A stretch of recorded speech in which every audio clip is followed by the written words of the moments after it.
Buongiorno a tutti and welcome back to Crave, the show where passions are celebrated, stories come alive, and Italy and US come together in one voice.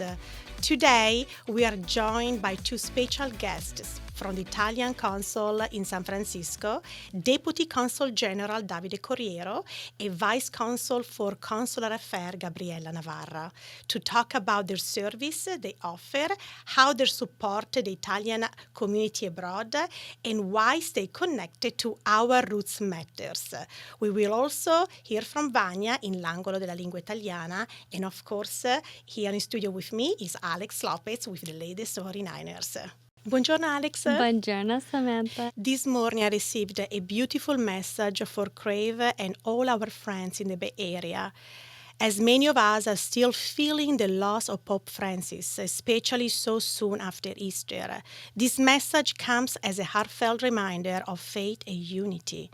It's a message for all of us here in the Bay Area, sent directly from Puglia, Italy, by Frate Antonio Belpiede. Let's take this moment to reflect for ourselves and for what connects all of us. Let's take a look. Sono Frate Antonio Belpiede, vi auguro pace e bene dal convento dei frati cappuccini in Cerignola, Puglia, Italia. La luce chiara della Pasqua avvolgeva Roma e il mondo dopo la benedizione di Papa Francesco nel nome del Signore risorto. E in questa luce il Papa è volato al cielo, circondato dagli inni di gioia degli angeli. Un Papa con un cognome e sangue italiani, ma profondamente impastato di Argentina. Papa Francesco ha servito il mondo intero, popoli e culture diversi, portando loro il sorriso di Gesù, la sua mitezza e la passione verso gli ultimi, i sofferenti. Non c'era mai stato un Papa con il suo nome, eppure, sebbene figlio di Sant'Ignazio di Loyola e dell'Ordine dei Gesuiti, ha scelto il nome di Francesco per servire il mondo intero, come fratello di tutti, come il poverello di Assisi. La città di San Francisco, con la sua splendida baia, è particolarmente chiamata a gioire della speranza che è nel suo nome. La tomba di Papa Francesco in Roma e il Golden Gate Bridge si pongono come i due capi di un ponte di pace, amicizia e fraternità universale nel nome di Francesco. Pace e bene. Thank you so much, Frate Antonio Belpiede. What a beautiful message. Thank you so much. And to receive it, I think this morning as we're coming into Crave, I think was really special. Special. Great. Thank you. I'm truly honored to welcome two distinguished guests from the Italian Consul General in San Francisco, Deputy Consul General Davide Corriero and Vice Consul for Consular Affairs Gabriella Navarra. They play an important role in supporting Italians abroad through essential services that keep our community connected. Today we will explore how the Consul serves Italian and Italian America in the US and why preserving our roots remains so important. Buongiorno, Samantha. Doing very well, and thank you for having me and Gabriella today. You'll present us, of course, in a while, but I really wanted to thank you and all the team at Crave Radio, also on behalf of Consul General Sergio Strozzi, for this wonderful opportunity. We're very proud to be supporters and to be partners of Crave Radio in this. Okay. Deputy Consul General Corriero, could you start by sharing the primary functions of the consulate and how it serves the Italian and Italian-American community across its jurisdictions? Absolutely, with pleasure. The Consulate General of Italy in San Francisco serves as a vital bridge between Italy and our community of nationals across the jurisdiction, not just San Francisco, and also in interacting with local interlocutors, may they be people interested in consular services or in Italy as a business and commercial partner, technology partner. So we work along these lines. And so regarding the Italian citizens, the Italian nationals that are here, we provide essential consular services, just like a comune, a municipality would do in Italy. So we offer vital record services, anagrafe services, residential services. We also issue passports and other identity documents. And regarding non-Italian nationals, we focus on recognizing Italian citizenship either by descent or by marriage. And we also work in issuing visas to people who would like to come to Italy and the European Union to travel, to work, or for... Thank you. Vice Consul Navarra, buongiorno. Buongiorno. Buongiorno. Could you walk us through the current procedures of obtaining or renewing an Italian passport? Are there any recent updates that citizens should be aware of? Okay, the procedures is very simple, but it is necessary first to update all personal information in our database. It is necessary to update the address, marriage, birth of children, all the information useful to update our database, as I said. And then when everything is updated, it's necessary to book an appointment using our portal Prenotami. It is a portal created by the Ministry of Foreign Affairs. It's very useful, and it would like to offer a service to the citizen, to the Italian citizen. So you have to, first of all, you have to fill an application. You have to fill completely this application, enclosing a valid ID and a proof of residence in our consular jurisdiction. When everything is sent to our consulate, 10 days before the appointment, it is necessary to confirm the appointment. But please, no later than 3 days. The date of the appointment, because in that case the appointment will be cancelled automatically. For Italian citizens very far from San Francisco, for example, Seattle or Portland, they can have an appointment directly with our honorary consul. That I would like to thank them for the great job they are doing, helping us with this particular sector. And as I said, you can ask for an appointment directly to them, and they can collect all the biometric data, fingerprints and photo, and then all the dossier with all the information will be sent to us, and we can print the passport and send back directly to our national here in our jurisdiction. And as I said, it's a very smooth process, but due to a huge demand, sometimes it's very difficult to have this appointment. But please be patient and try again, because sometimes it's possible to take advantage of a frequent cancellation. So if you're lucky, if our nationals are lucky, they can have an appointment in a few days. Detailed information are on our website, so please read carefully all the information there. If you have any questions, our passport office is available, but as I said, we update regularly all the information on our website, so I think there's no problem to understand the process and to know exactly which kind of documents we need for the passport. So why is AIRE registration important for Italians living abroad, and what steps should citizens take to register correctly? Okay, our registration, I think, is crucial for Italian citizens because, it's a way to stay connected with Italy, and Italian citizens can have all the services the Italian authorities can offer. And so it's, as I said, it's a way to stay connected politically and civically with Italy.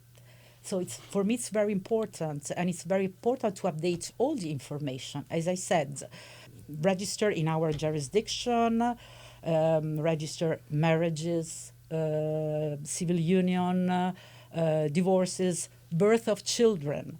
All that information are really important for us, but are very important to all the municipalities in Italy, because it's a way to know exactly who lives abroad, and especially the composition of the family of our national.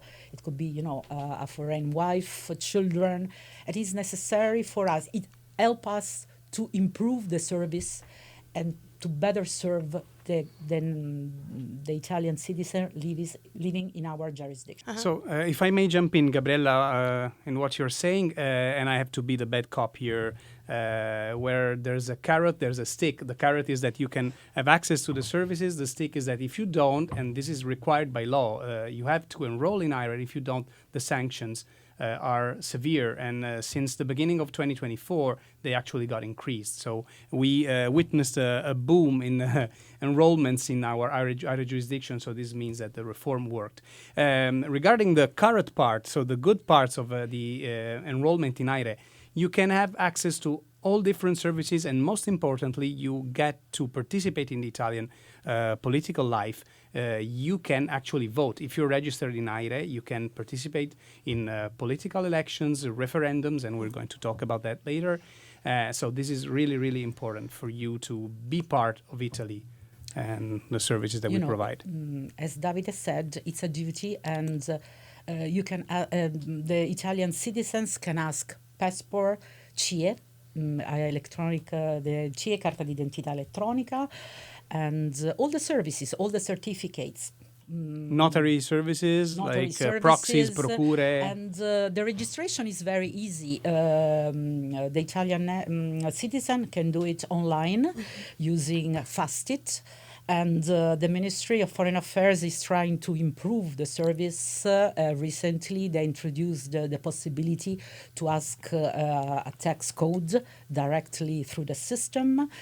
And in that case, you have to fill the application, you have download it and sign. And then you have to send us this application through the portal with a valid ID, a proof of residence, and if you are a double citizen, a US citizen, for example, you have to enclose also a letter of the recognition of citizenship, because if you have only US documents, it's very difficult to us to have the certainty that you are Italian. But it's very, as I said, it's very easy. The process is very fast. We send all the documents, after a few days. And after that is the municipality that can answer us, confirming the registration, and the process is completed. Unfortunately, big municipalities like Milan or Rome, then they don't answer immediately because they have a huge amount of work to do.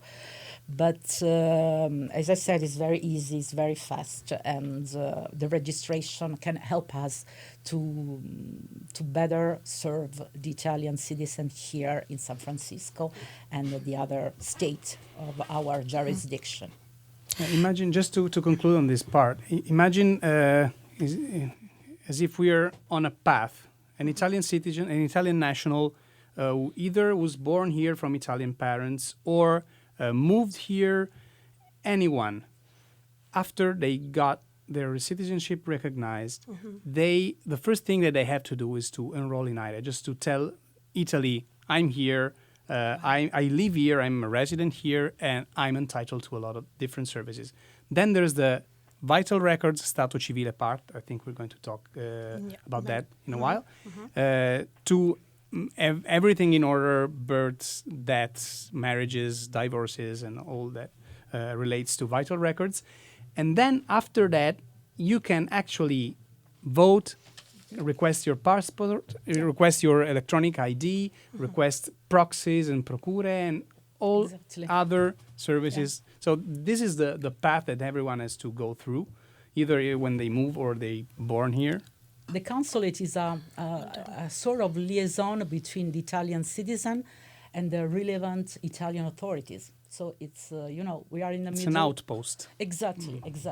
Gabriella, how does the consul handle civil status registration like birth, marriage, or divorces that happen abroad, and what documentation is needed? Okay, it's an essential service because,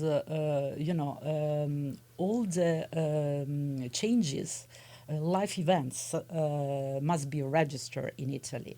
So, as I said before, we are a sort of liaison between the Italian citizen and the comune municipalities in Italy.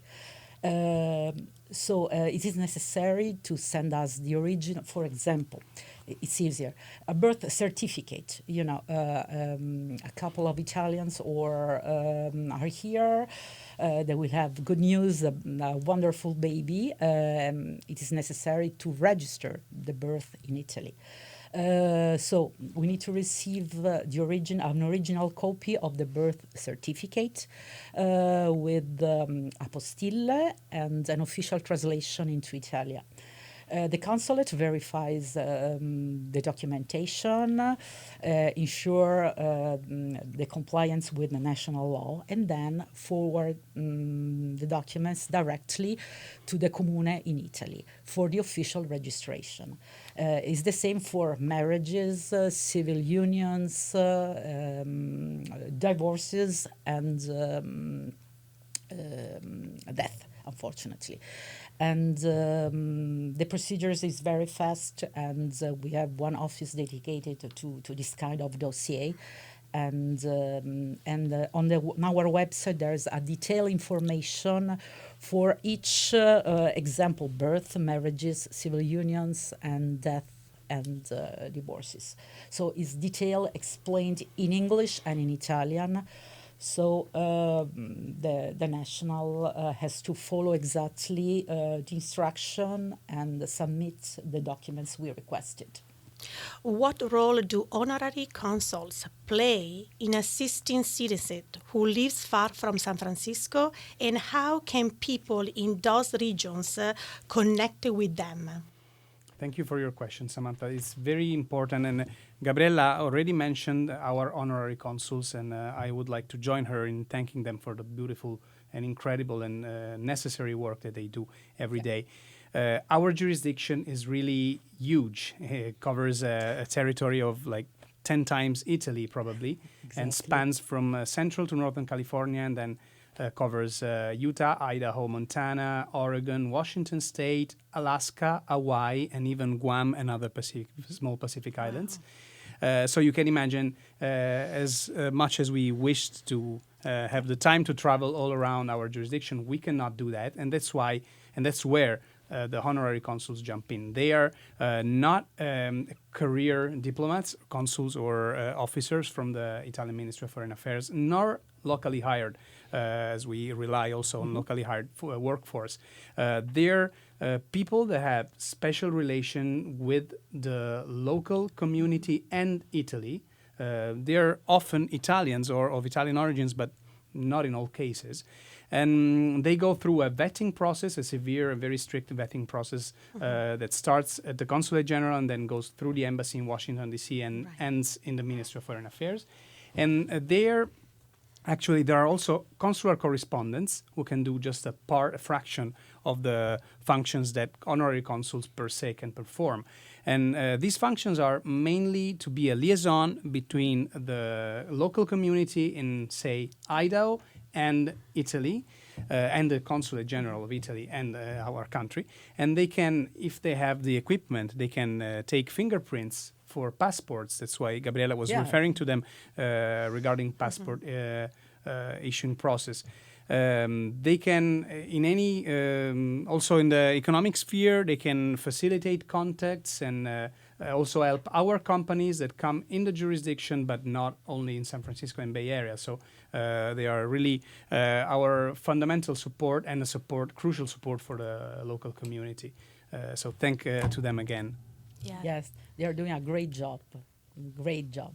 Regarding this, just I don't know if it was already mentioned in other interviews by Consul General Strozzi, but we're actually going to open our first honorary consulate in Idaho, Boise. Yep. And that is really a great news. How can Italian citizens abroad participate in national election and referendum? What systems are in place to ensure their voices are heard? This was briefly mentioned when we were talking about AIRE. So voting is crucial in every democracy, and Italy makes sure that its nationals abroad are allowed to do so. So usually, Italian residing in our jurisdiction can take part in national elections. The last one was in fall 2022, and in referendums. Talking about referendums, especially in particular, this is something that has a significant relevance this year, because 2025 is the year of 5 referendums that we are going to vote.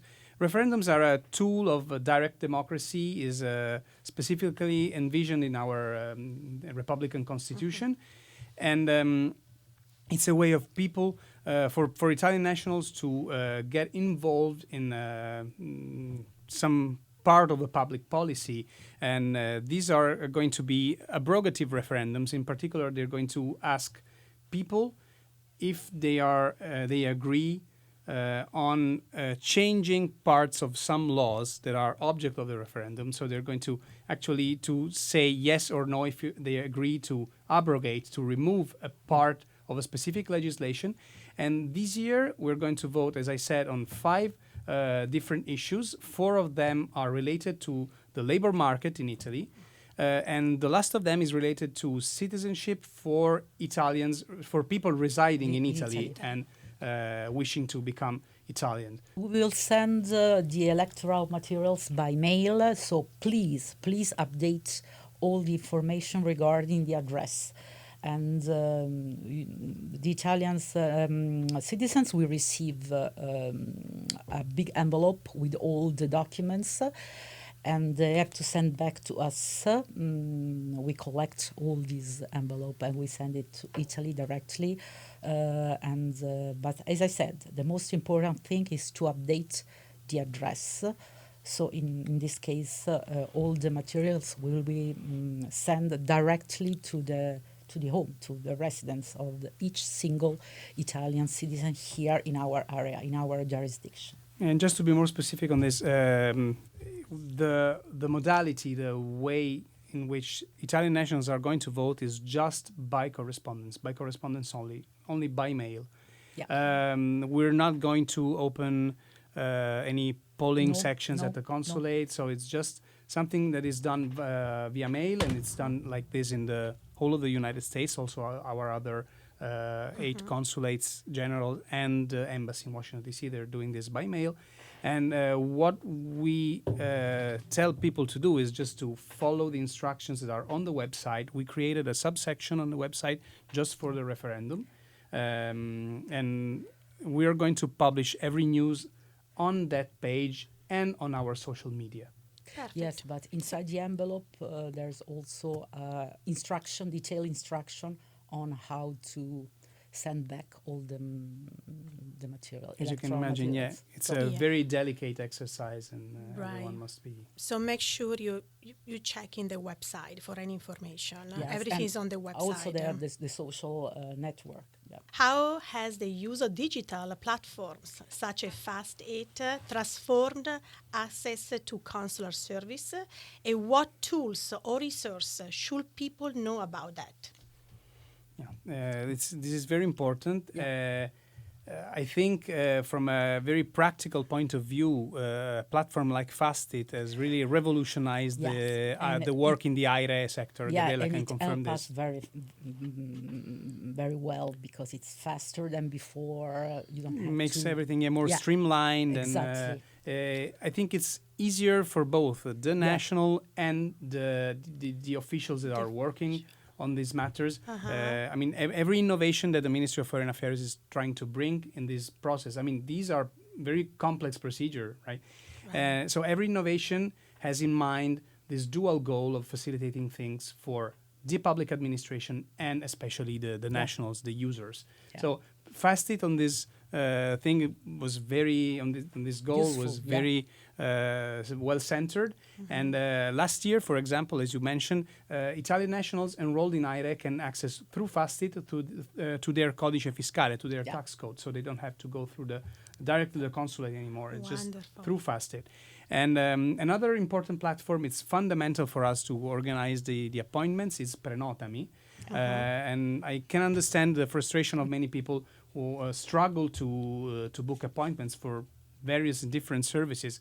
But that is the main and crucial way that we use to arrange all our limited resources. We must admit that we have limited staff compared to the scope of the jurisdiction and to the number of registered nationals, which now is above 32,000, I think, in the whole jurisdiction. So through Prenotami, we can match our resources and the demands by the Italian nationals.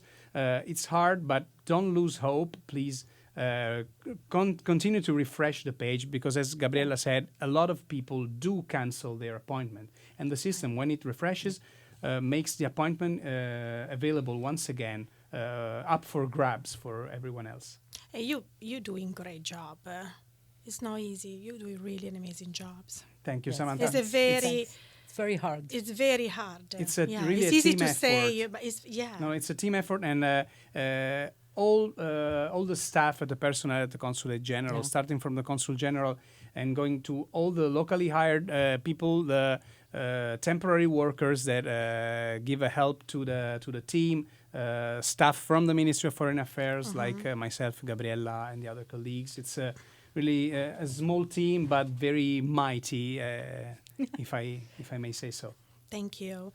Can you share, Davide, some recent or upcoming initiatives involving COMITES and how the community can get involved or benefit from them?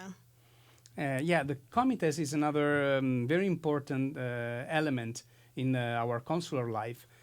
The COMITES is Comitato degli Italiani all'estero, and just saying the short version of it, it was created in 1985 by a law approved by the Italian Parliament and then reformed and modified at the beginning of the 2000s. So it's actually an official body of elected nationals. There are actual elections. So I have to add this to the elections that people can take part into when they are residents abroad. So people vote for the COMITES, and there are COMITES councillors, consiglieri, that are elected, and they work for the community as another liaison with the Consulate General. Their role is to promote mainly community engagement, and so promotion of cultural events, educational programs, support in access to services, and also provide networking opportunities. And I'm very happy to announce that through a partnership with our wonderful COMITES of San Francisco, which covers the whole jurisdiction as well, we're about to launch this sportello di assistenza per I connazionali all'estero. It's like a online help desk. We're going to appoint a person who's going to be in charge of this and work with the COMITES and in coordination with the Consulate General of San Francisco to help Italian nationals residing in our jurisdiction to have access to information that are already available on our website, but they're going to act as a filter between requests from Italian nationals and us, and they're going to pursue the dual goal, also in this case, to help national quicker and more effective access to the information, and help us, the Consulate General, to focus and dedicate our time on more complicated and complex matters that actually require the attention of a staff member of the Consulate General, and not just on general information that are ordinarily available on the website, on our website, the Embassy in Washington, D.C.'s website, and also on the Ministry of Foreign Affairs and International Cooperation. That's wonderful. It's going to be so helpful. Yeah, we're super glad that the ministry decided to finance this project, and kudos again to the COMITES in San Francisco for proposing this. We look forward to working with them on this. Cosa vi ha ispirato a intraprendere una carriera nel servizio diplomatico? Davide, you can start. Una domanda difficile, non semplice rispondere in poco tempo, ma sicuramente un forte amore per il paese, per ciò che l'Italia rappresenta, l'idea trascendente che abbiamo dell'Italia, che ho dell'Italia, insomma, non ciò che è di volta in volta il singolo governo per cui lavoriamo, ma l'idea di nazione, quindi tutti i valori, la cultura, la storia e i meravigliosi aspetti che il nostro paese ha da offrire. Quindi la premessa è questo fortissimo amore per il paese, e quindi la vocazione poi al servizio pubblico, quindi il mettersi in gioco al servizio della collettività, proprio in virtù di quell'amore di cui parlavamo prima, no? Di cui parlavo prima. C'è anche un forte interesse nelle relazioni internazionali, quindi una curiosità di fondo nel voler conoscere di più sul mondo e nel voler interagire con altre culture e poter rappresentare il nostro paese nello scambio culturale, economico, commerciale, scientifico con altri paesi. Il desiderio appunto, di rappresentare la nostra cultura è fondamentale. E, niente, poi io sono una persona abbastanza inquieta, e quindi il lavoro che consente di spaziare, occuparsi di cose diversissime l'una dall'altra e di muoversi da un posto all'altro, dall'Italia a diversi paesi, insomma, è un'inquietudine di fondo che credo rappresenti un po' tutti quelli che intraprendono la carriera diplomatica, carriera consolare. Sì, anche per me c'è stata sempre una forte curiosità a viaggiare, a conoscere nuove culture, ad osservare anche, a confrontarmi con nuove prospettive, cioè con nuovi modi di pensare, modi di essere. Quindi mi ha sempre spinto questa grande curiosità, e quindi a viaggiare, a conoscere. Ho lavorato in tantissimi posti, ho anche cambiato carriera, perché prima mi occupavo di commerciale, adesso di consolare, e in entrambe ho sempre avuto grandi soddisfazioni. Ovviamente il lavoro consolare è molto più, non lo so, non so come dire, essere molto più vicini alla gente, e alla fine della giornata, anche se si è molto stanchi, perché credetemi, in consolato lavoriamo tantissimo, si ha proprio la sensazione di aver fatto qualcosa di concreto, e quando poi magari si riceve il grazie si è anche molto orgogliosi di aver offerto un servizio pubblico, un servizio dello Stato, no? Per far comunque vedere che lo Stato è vicino al singolo cittadino che ha scelto di vivere all'estero. Grazie. E oltre al vostro lavoro, una domanda più personale, oltre al vostro lavoro, qual è la vostra passione? Davide, iniziamo con te. Da diplomatico sono necessariamente un nerd, e quindi la storia, le relazioni internazionali e le dinamiche sociali mi affascinano da sempre, quindi quando ho modo di approfondire lo faccio senz'altro. E poi, trovandosi qui nell'epicentro della rivoluzione dell'intelligenza artificiale, insomma, anche il fascino per le tematiche tech mi guida negli approfondimenti. Ma non sono solo un nerd, sono anche un amante di musica e cinema, non solo musica e cinema italiani, ma cerco di spaziare, di variare anche tra molti generi. Quando posso vado a concerti, è qualcosa che mi è sempre piaciuto, dal jazz alla musica classica, ma anche l'hip hop, il rock, insomma spazio molto, e sono anche un musicista mancato, un batterista che non pratica più tanto, purtroppo. Mi piacerebbe però avere modo di riprenderlo, e insomma il cinema è anche una passione enorme per me. Bellissimo, grazie Davide. Gabriella? Invece per me, anche per me è leggere sostanzialmente, perché è sempre collegato, leggendo si viaggia sempre con la mente, no? In posti lontani, pur rimanendo a casa. La seconda grande passione che qui insomma devo riprendere è lo sci. È veramente il mio modo di staccare completamente dal lavoro. Ripeto, adoro il silenzio delle montagne, la velocità, questo senso di libertà è veramente senza prezzo, una sensazione incredibile. Quindi queste sono le mie, forse la seconda è ancora più grande. Bella, sì, il tuo sorriso. Sì, ti devo portare decisamente. all'Itao. Sì. L'esplorazione qui comunque in California risulta facile, perché ci sono dei posti meravigliosi da vedere anche a poca distanza dalla città, in distanza in termini americani, quindi quello che per noi è poco qui. Grazie. So no, thank you Samantha for having us, for giving us this important space. It was crucial for us to share this information with all our friends at Crave Radio who are listening to us. If we may close with an appeal, un appello pubblico that we do, in order for the Consulate General to provide the best level possible of services, given the resources that we have, we ask everyone to please read carefully everything that we publish on our website, all the details and instructions that we strive to put and write in as clearly as possible, and that we also launch on our social media, Facebook, X, Instagram. And I'm telling this because we often receive a lot of requests for information directed to different offices, but 9 out of 10, the answers to those questions are already on the website.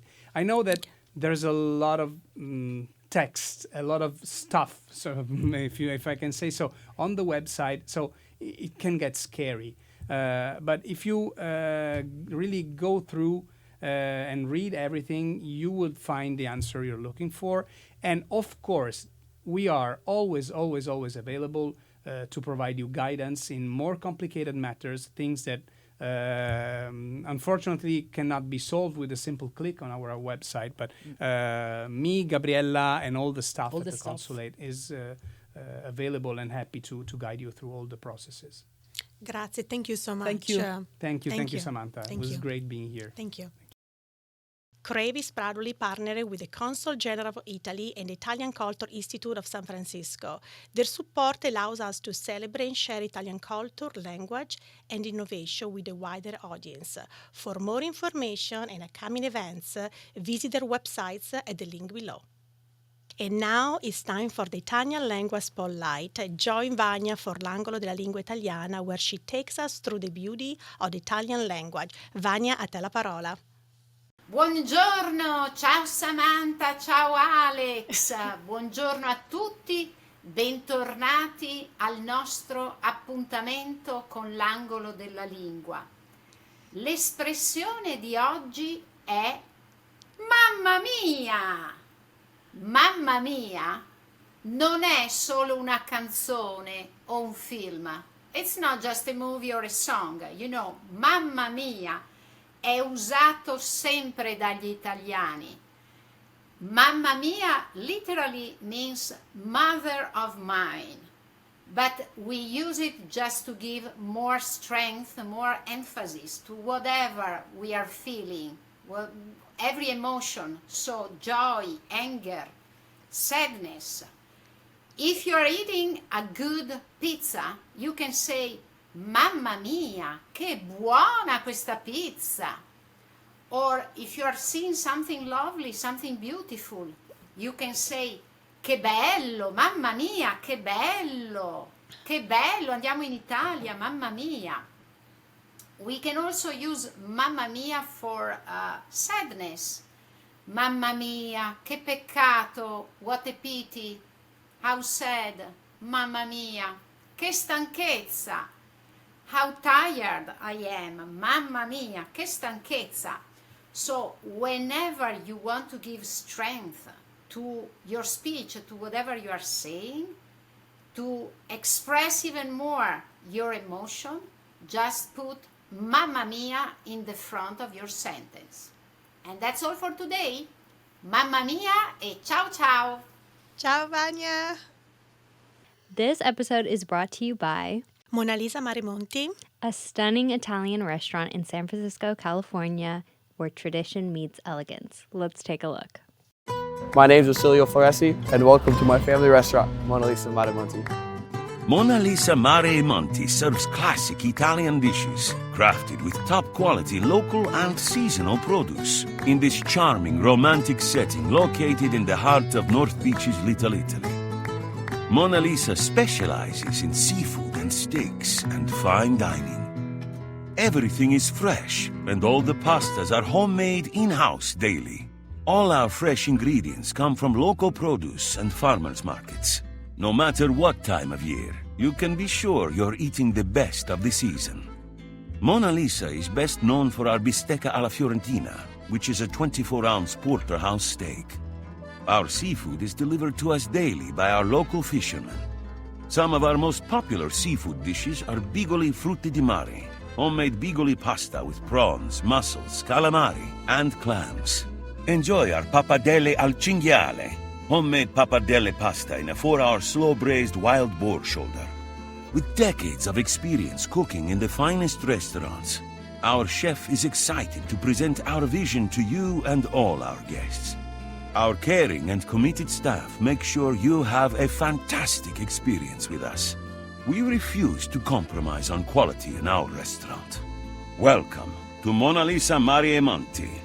We look forward to seeing you soon. Ciao! Alex, what's going on with the 49ers today? The 2025 NFL Draft is just 2 days away, at least while we're recording this. But before I get into some final things heading into that, we got to talk about the latest with Brock's extension. Okay, according to Matt Mayoko, the Niners have made Brock an offer, but it's not one his team is willing to accept right now. It doesn't seem like they're close to making a deal at this moment, but both sides still feel confident it'll get done at some point. For now, it's just the slow back and forth. Honestly, I'm just frustrated that this has become so normalized. It's like every offseason we go through something like this. These past couple of years especially, and I'm just so over the player holding out and the deal not getting done until right before the regular season starts. It really affects how the player performs that season, even with them keeping their off-season regimen and workouts. So I'm really hoping that this deal will get done before training camp, at least this one. Same thing with George Kittle and Fred Warner. Wow. I just don't want all three of them holding out. And the off-season program begins today while we're recording, April 22nd. Brock is there, Fred is there, George isn't there, but he generally doesn't go for the first few weeks anyways, at least before the on-field work starts. So I don't want anybody starting with those negative things. Right. And they already have, to be honest. But I will say all of them I've been seeing are working out, especially Brock just worked out with George Kittle, and he also worked out with Ricky Pearsall and Jacob Cowing. And even quarterback Mac Jones, who I keep forgetting is on the 49ers now. Maybe it's because I don't like it, so I keep ignoring it. It's in the back of my mind. All right, now turning to the draft. Here's what we know. The 49ers have 11 picks this year. They are tied for the most in the NFL with the Ravens. They need offensive linemen and defensive linemen. And let's be real, Kyle is most likely going to draft a running back in the 3rd or 4th round. And whoever we draft in the mid to late rounds is most likely just going to be generational. I mean, look at George Kittle, Demo, Juwan Jennings, Brock Purdy. They were all later round picks. I'm just really excited to not only watch and see who the Niners draft, but also who's going to get drafted first, who ends up being Mr. Irrelevant this year, and just to see the football fandom just back in full force during the offseason. I'm also so excited because draft day 2, I'm going to the 49ers Rush event for my first ever draft party. I can't wait. Wow. And that's your 49ers offseason update for this week. We'll see how the draft shakes out, but I'll be back with reactions once we figure out who is joining the team. So excited. Thank you. Looking for a boutique that truly understands your style? Alice Bakery Inc. in Novato is your perfect choice, featuring top designers and personal touch. Every customer gets a one-of-a-kind shopping experience. That's why Crave Radio is proud to partner with Alice Bakery Inc. And thank you for Alice Bakery Inc. for supporting this episode. Thank you for tuning into the 12th episode of our 6th season. Follow us on Instagram at crave.show and on TikTok at crave732. We are also on Apple Music, Spotify, iHeartRadio and YouTube. Don't forget to subscribe. And also be sure to check our website, craveshow.com. Ci vediamo settimana prossima. Ciao a tutti, grazie, ciao!